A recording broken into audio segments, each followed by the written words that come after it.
baka magsasabi kayo na nasa batas ba talaga yung manual counting?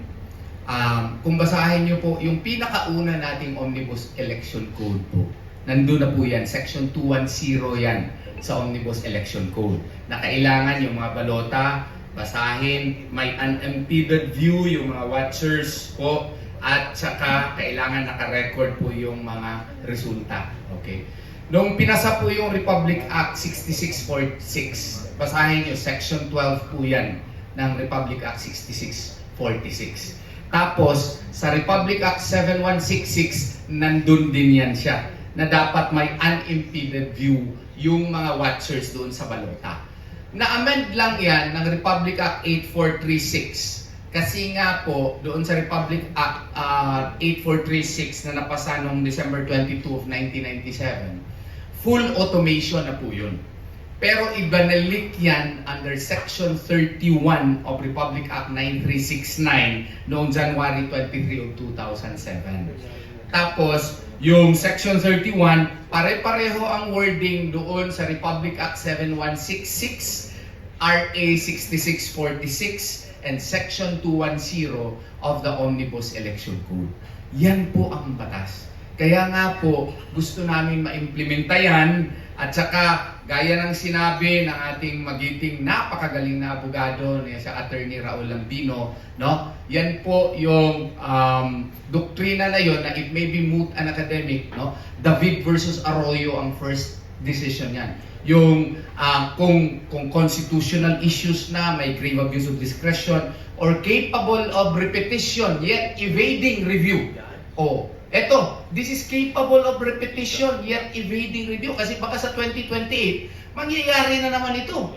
So kailangan na meron talagang directive ito na hindi na ito mangyayari, kaya ipa-manual recount natin ito para malaman natin, manual count ito para malaman natin yung resulta talaga ng election. Kasi sa totoo lang, honestly, to be honest, no? Kami talaga nagtataka kasi yung kay Pastor Apollo Sikibuloy, grabe naman, uniform 42 in 24 areas, statistically improbable yan. Parang tinamaan talaga si Pastor.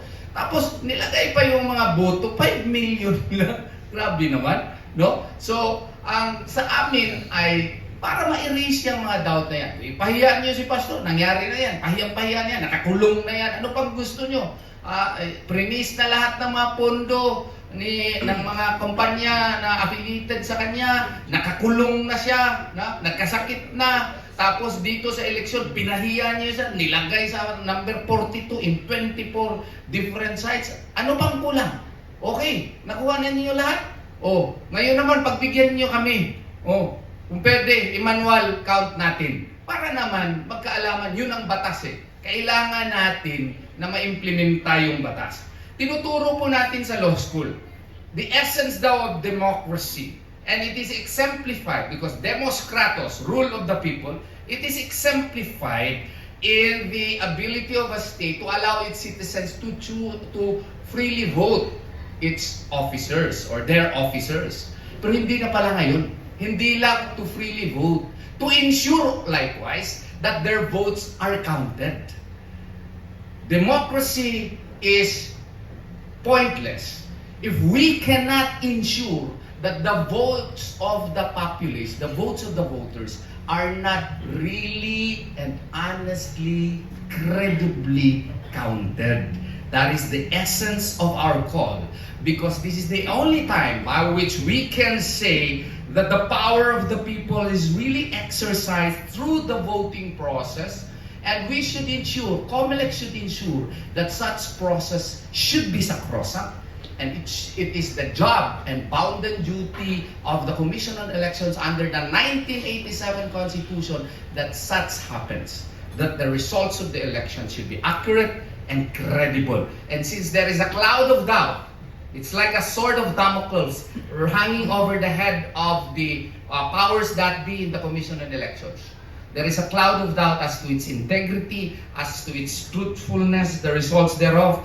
Then it is incumbent upon the Commission on Elections to arrest this doubt, to erase this doubt, and conduct a manual count, implement the law as it should be implemented. That is our humble and ardent cry and clamor that COMELEC should do it.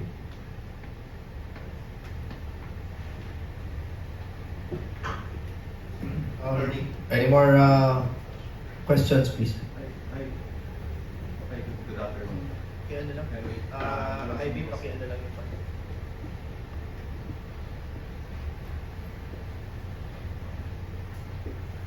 Good afternoon. Malinaw na ho yung panawagan nyo na dun sa manual recount. Sakali hong hindi pagbigyan ng COMELEC yung panawagan at kahilingan nyo, ano hong legal move ang gagawin ng grupo nyo? Nasabi namin kanina, next week, we will file a supplemental petition or appropriate pleading to the Supreme Court, essentially stating the matters that we have stated here, including a call, a mandamus, no? Pareho na i-implement yung Section 31 nga, na mag-conduct ng manual counting, no? I-order yung Commission on Elections to perform its duty under the 1987 Constitution. Kasi nasa batas eh. Hindi po pwede na nasa batas, hindi mo i-implementa. Ang sasabihin nila, since 2010, hindi naman tayo nag-manual counting eh. Nasabi ko na rin, Article 7 of the Civil Code provides that laws are only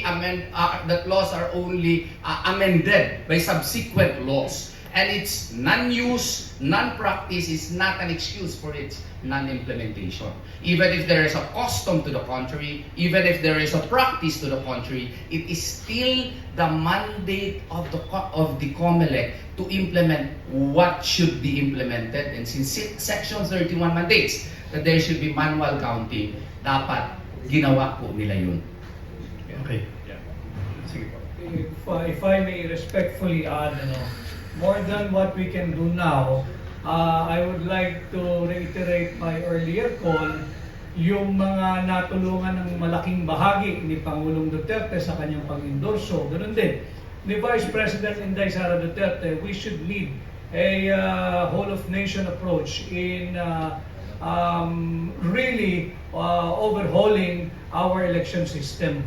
At nandyan naman sila sa Senado, at nandyan sila sa Kongreso, at magbabantay naman ang sambayan ng Pilipino on how they will respond dito sa napakalawak na irregularities at anomalya na nasaksihan nating lahat ngayong 2025 midterm election. Kanya, more than the pending case or petition before the Supreme Court, importante yung mga natulungan ng malaking bahagi ng endorsement ni Pangulong Duterte at ni Vice President Inday Sara Duterte. It's time for them to rise to the occasion at talagang suriin ano ba yung kinakailangan gawin in preparation for the presidential election ng 2028. So that we have to really start early para hindi na tayo babalik doon sa vicious cycle na kinulang sa oras, kinulang sa panahon. Let's begin early. Ngayong pagbubukas ng 28th Congress, yung mga senador natin at yung mga kongresista, again, na natulungan ng malaking bahagi ng pag-endorso ni Pangulong Duterte at ni Vice President Inday Sara Duterte, dapat ang mag-champion ng mga panukala na bumalik na tayo, reinforce the existing laws, and really overhaul the electoral system that we're experiencing now, at bumalik tayo sa manual count at the precinct level, at ang automated na lamang ay yung transmission ng resulta mula sa precinct level papunta sa National Board of Canvassers and the COMELEC authorized servers. Nang sa ganon, matuldukan na natin itong ilang dekada at wag sanang maging henerasyon na problema paulit-ulit tuwing eleksyong matatapos. We are always questioning and in doubt as to the integrity and the credibility, the accuracy of the election that the election conducted. Okay.